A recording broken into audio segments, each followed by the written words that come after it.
Hi, this is John in Los Angeles. It's July 25th, about what, 2:30? Yep. Somewhere in there. Here's Shelly. We're at the UFO park over here. There's our guys. But Shelly has a ghost story for us, and I always love those.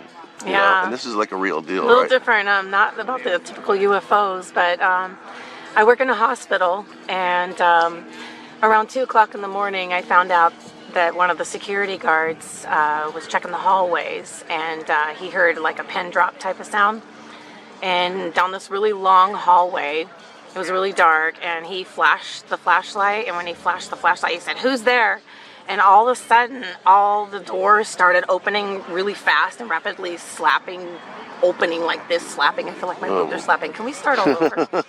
Why? That was a good part. No, I don't want to put that in there. My God. Okay, anyways, the doors were like... The doors were slamming rapidly, and the lights were flickering like crazy. And so he supposedly ran to the main security office, white as a ghost himself, sweating and everything. And then I guess the security there had to get kind of like made aware that there's sometimes some ghost encounters that may happen, or some strange lights that might, flicker. The doors may open, or just strange activities, paranormal. So they do see ghosts in the hospitals for sure. They've seen people walk through the walls. One guy walked in a room where there was no one there. He started real early in his stir cup thing. The stir in the cup was spinning like this. Oh, and man. Cool. People have heard children crying in the bathrooms, and no one's there. One of the orientation ladies said that she was once doing orientation, and someone in the back of the room was raising their hand, and they kept raising their hand. She said, "I'll be right with you. I'll be right with you." Well, when she finally got to that person and said, "Okay, everyone turned around, they're looking like, who's she talking to?" And they're like, "There's no one there. Who are you talking to?" So apparently she sees ghosts in there, and there's been administrators that would say something like, "Who's that lady with the curly red hair that walked by?" And the other administrators would be like, "There's no one there." So yeah, there's some, you got to expect in a building that's a hospital or medical facility that in the past there's been, people passing there, so the spirits might be locked in there. They can't leave that area yet. Who knows? But yeah, it's real. I'd like to see the security camera tapes if they have such a thing. I bet you they do, and they won't share that with the public. But there is some stories that are real, and there's more than that. But I was talking to one of the girls one time when we were closed, and it was just her and I, and she said, "Oh my God, Shelly, the door just fucking opened behind you," and it just like swung open like that, and I didn't hear it. She saw it, and she freaked out the way it opened. And so there's stuff like that.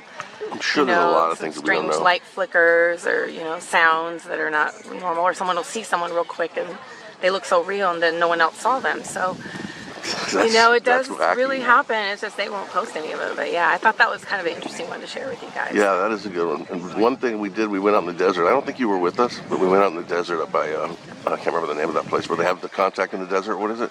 The desert tea, or a contactee in the desert. I don't remember what they call it. But it's the E5. Yeah. But anyway, we went up there at night, and we saw all these orbs in the...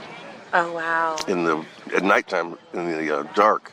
They're everywhere. Yeah, they almost like ghost lights. And as we were recording it, and after they played the recording back, you could hear little kids laughing.